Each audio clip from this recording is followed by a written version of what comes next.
জানেন, এখন পর্যন্ত 3বার মরে যাওয়ার চেষ্টা করেছি। আপনি হাসলেন কেন? আমি কি হাসির মতো কিছু বলেছি? আপনার মৃত্যুতে আমার কষ্ট পাওয়ারই বাকি আছে। তবু মানুষ তো একটু মানবিকতা দেখায়। আসলেই মৃত্যুর সংবাদে মানুষ তো একটু মানবিকতা দেখায়। আপনি মরে গেলে আপনার নিথর শরীরের সামনে গিয়ে আমি বলে আসব, আহারে মেয়েটা অনেক ভালো ছিল। আমার মৃত্যুর শোক কি কয়েক ঘন্টাও স্থায়ী হবে না? কারো চলে যাওয়ার ব্যথাই চিরস্থায়ী হয় না। জীবিত মানুষের চলে যাওয়াটা যতটা কষ্ট দেয়, মৃত মানুষের চলে যাওয়াটা ততটা কষ্ট দিতে পারে না। কিছু মানুষকে দেখিয়ে দেওয়ার জন্য আমরা চলে যেতে চাই, এটা কেবলই বোকামি।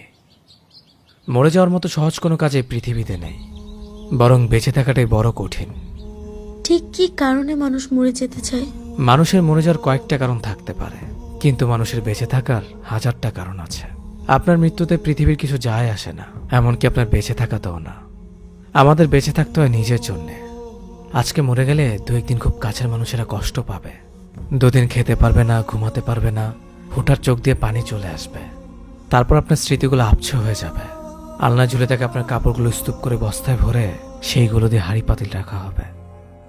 আয়নায় লাগিয়ে রাখা আপনার কপালের টিপটা কদিন পর আর আয়নায় থাকবে না।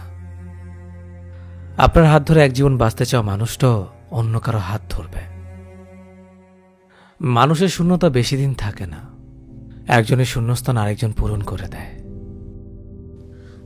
একটা মানুষ কম কষ্টে মরে যেতে চায় না। আপনার মতো স্টুপিড মানুষ একটাও পৃথিবীতে নেই। আমাদের জীবনে এমন কোনো বিশ্রী কারণ আসে না যেটার জন্য আমাদের মরে যেতে হবে। যা আসে সেটা আমাদের নিজেদেরই বানানো। জীবনে খারাপ সময় আসে, শুধু আপনার জীবনে না, সবার জীবনেই আসে। সবাই তো মরে যায় না।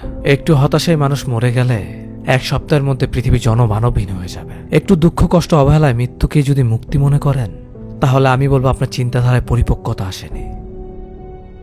আমাকে এমন একটা কারণ দেখান যার কোনো সমাধান নেই, যার জন্য মরে যাওয়া বাধ্যতামূলক। পৃথিবীতে এমন একটাও কারণ নেই। সমাধানবিহীন কোনো সমস্যা প্রকৃতি সৃষ্টি করেনি।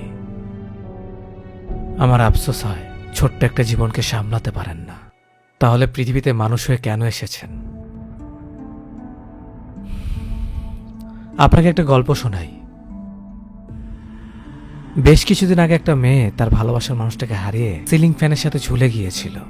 তার মৃত্যুর 3 দিন পর বাসায় জম্পেশ খানাপিনার আয়োজন করা হলো। খানাপিনার আয়োজন করা হচ্ছে এই কারণে যাতে ভরপেট খেয়ে তাদের ভেতর থেকে দোয়া আসে। আপনার জীবনের মূল্য কতটুকু যেখানে মানুষকে খাইয়ে দোয়া আনতে হয়? আপনার মৃত্যুর পরে পৃথিবীর কাছে আপনার কোনো মূল্য নেই। মানুষ মূল্যহীন জিনিস নিয়ে বেশি দিন পড়ে থাকে না।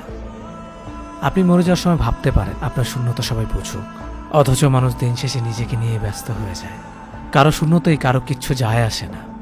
আপনার একার চলে যাওয়াতে পৃথিবীর একটা কোণও বদলাবে না। You are nothing after death. জীবনে দুঃখ কষ্ট হতাশা আসবেই, এটাই জীবনের রহস্য। জীবনে এমন একটা প্রেম আসে না যখন মনে হয় তাকে ছাড়া আমার বেঁচে থাকা অসম্ভব, অথচ সেই মানুষটা চলে যাওয়ার পরও আমরা দিব্যি বেঁচে থাকি। বছরের পর বছর কষ্ট হওয়ার পরেও একদিন তাকে আর মনে পড়ে না। বেঁচে থাকার এত হাজার হাজার কারণ লাগে না, 2-1টা নির্দিষ্ট কারণ হলেই বেঁচে থাকা যায়। মরে গেলে পৃথিবী তার নিজ নিয়মেই চলবে।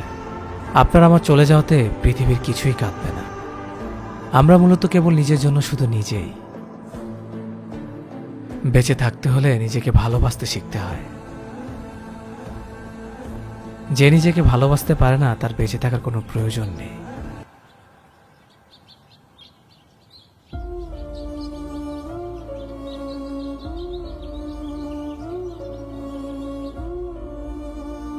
এ হচ্ছে আমার গার্লফ্রেন্ড। আমাদের মাঝে সবসময় ঝামেলা লেগেই থাকে। আমি অনেকবার মরে যেতে চেয়েছিলাম, তারপর ভাবলাম আমি মরে গেলে তো সে অন্য কারো হয়ে যাবে। এত মরে যাওয়ার কারণের ভিড়ে আমি শুধু বেঁচে আছি আমার গার্লফ্রেন্ডের প্যারার জন্য।